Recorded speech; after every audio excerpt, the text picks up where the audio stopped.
I'm really not sure what else to say today.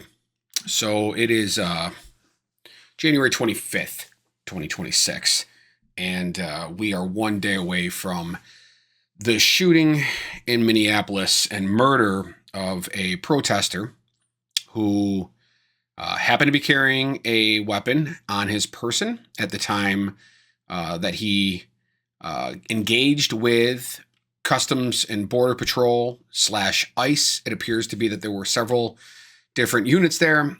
He was there protesting like people all across the nation, and especially in the city of Minneapolis have been doing now for quite some time. He had his camera up. His weapon was in his waistband, so far as we can tell.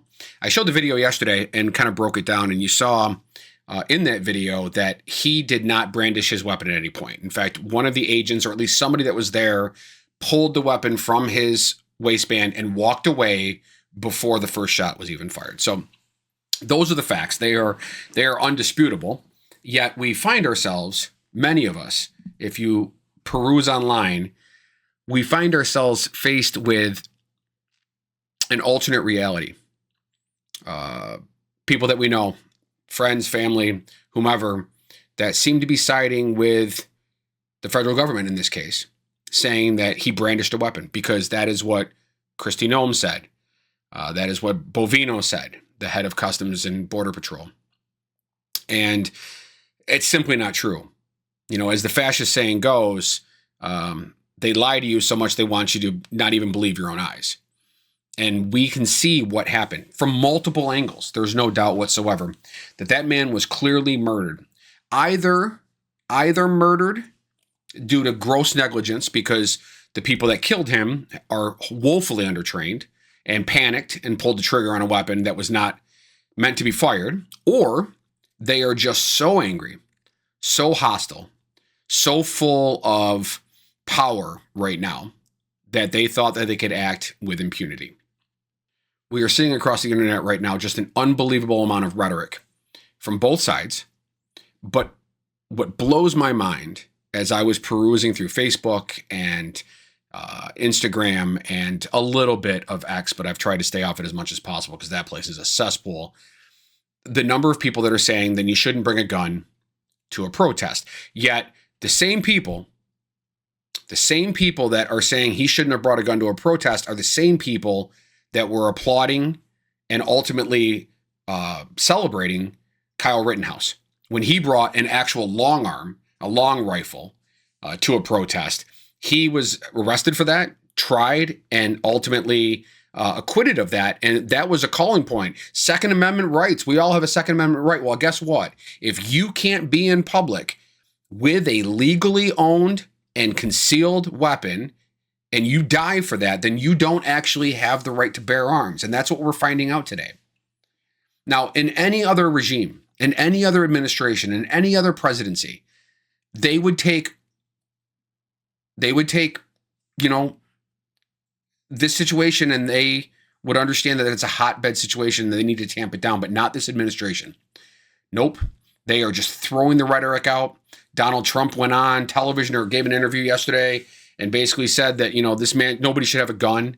Only criminals carry around guns.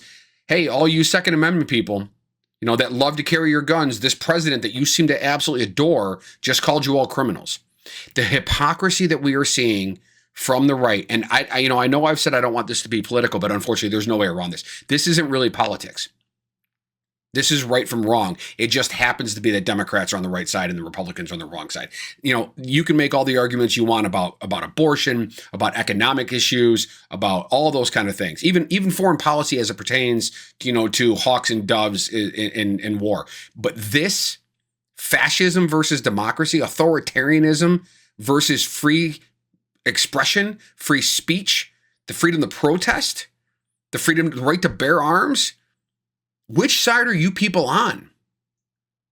I don't understand. You declare your right to freedom, your right to liberty, and your pursuit of it in any way. You know, don't tread on me. Right up until a protester that doesn't agree with you does exactly what you claim to want to do, and then he dies for it, and you applaud it. This country has a disease right now. It's a sickness. And I believe that the ultimate cause of this is this current administration. Not just them in and of themselves, how we got here. It's the 24-hour news cycle. It's the money in politics. It's the overworked nature and the unabashed consumerism. These are all to blame. It's poor healthcare, poor food, high stress, all of these things. But we're broken right now. And then I just found out about an hour ago that another high school friend died today. Somebody I've actually been very close to and stayed in touch with consistently for the last 30 years since I've been out of school. She was a wonderful human being. And so I'm torn between this like gritty, terrible anger that I have right now at the world and then the sadness that I just lost a friend. Do what I'm doing. Pay attention to your friends and family. Watch the things that they say to you. Listen when they tell you how they feel and believe. If you've got friends and family that think that this guy that got murdered in Minneapolis was wrong, listen to them. If they tell you stupid things like they're federal agents, you should stay out of their way, let them do their jobs. What they're doing is suspending habeas corpus, kidnapping people that are here legally, people that are here going through the system the way that they claim that they want everybody to do. And then not only are they kidnapping them, putting them in detention centers with very, very, very low standards of living, but then they're shipping them off often to countries they're not even from. And I believe it's 58. I believe 58 is the number of people that have died in ICE custody since this all has been going on in less than a year. More people have died in ICE custody than any immigrant, illegal or otherwise, has murdered people in the last year. We are broken, and I'm tired of it. Hopefully I'll have something better to talk about tomorrow. Thank you for watching. My name is Christopher Hess. Just trying to keep my sanity here. I'll see you tomorrow. Hey, thanks again for watching the Christopher Hess Show. I'm really glad you took the time to watch. Now, if you liked what you saw, you can click right here. This will help you subscribe to my channel. Or you can click over here for a video that YouTube thinks is one you would like to watch. Once again, thanks for watching and have a great day.